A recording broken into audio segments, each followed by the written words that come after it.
Maître Yamaguchi, maintenant en travail d'application avec partenaire. C'est exact, et c'est une application de ce que l'on retrouve dans les katas, qu'on appelle les bunkai. Naturellement, il y a des petites variantes là aussi par rapport au kata, mais c'est toujours d'inspiration du kata. Parce que c'est toujours aussi à partir du mouvement du kata, on élabore pour aller chercher une bonne fin d'application, en fait, qui devient comme une application réelle. C'est ça, disons qu'il faut s'adapter à la réalité aussi. On ne peut pas toujours prévoir la longueur des bras de l'autre ou la longueur des jambes, donc il faut s'adapter.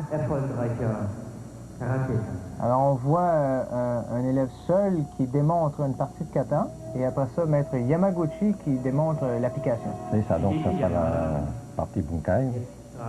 On va retrouver sensiblement le même geste. Donc on voit qu'il n'y a pas que des coups portés, il y a des saisies, il y a des pieds de bras. Il y a des contrôles avec projection.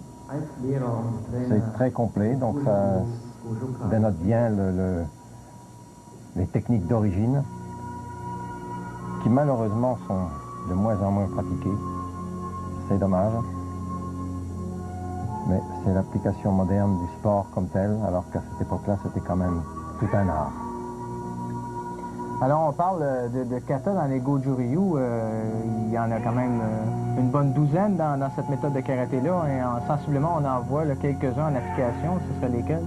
Ben, il y a le Saifa, et qui est le kata des débutants pratiquement, et le Sanseru.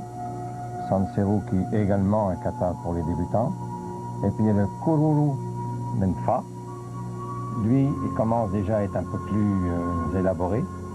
Et puis le Seiyuchin. Et il y en a de nombreux autres qui sont des katas tout à fait particuliers à ce style. Il y a quand même un travail beaucoup, on en a parlé de toute façon il y a quelques secondes.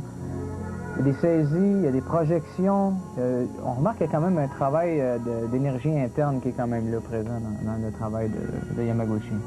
Bien, disons que toutes les formes de kata de cette époque n'étaient pas seulement pour le geste, mais étaient vraiment pour la défense, non pas pour un combat corps à corps, mais pour une défense éventuellement contre plusieurs adversaires. Et à cette époque-là, c'était vraiment des adversaires. Il n'y avait pas de partenaires. C'était une démonstration très appréciée. Je pense que... en application rapide maintenant. C'est ça, c'est la même chose dans l'application rapide. Tout à l'heure, tous les gestes, de façon à bien les apprécier, mais là maintenant, c'est l'application pratiquement réelle. Je crois que c'est important pour les spectateurs et téléspectateurs de toujours le voir un peu au ralenti avant, parce que lorsque c'est exécuté à vitesse normale, il y a des choses qu'on ne voit pas à l'œil nu. Exact, donc ça permet de mieux comprendre et d'apprécier. Très bon contrôle. Concentration. Voilà. Contrôle. Et il faut remarquer également toujours la bonne distance. C'est se placer. Avec les crochages. Ça c'est vraiment le karaté d'Okinawa à son meilleur.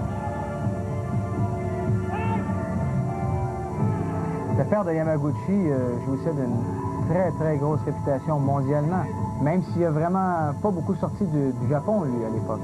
Bon, disons qu'à cette époque-là, ça ne se faisait pas beaucoup non plus. Par la suite, il était quand même relativement vieux. Et il faut dire qu'il venait d'une région du Japon qui n'a pas toujours été japonaise d'ailleurs, mais ça c'est une autre histoire. Okinawa était une région très fermée et qui avait pratiquement très peu de contact en ce qui concerne les arts martiaux avec le reste du Japon. Avec l'extérieur. Alors, maître Goshin Yamaguchi, le fils du fondateur du Gojukai, Gogen Yamaguchi, surnommé le Chat.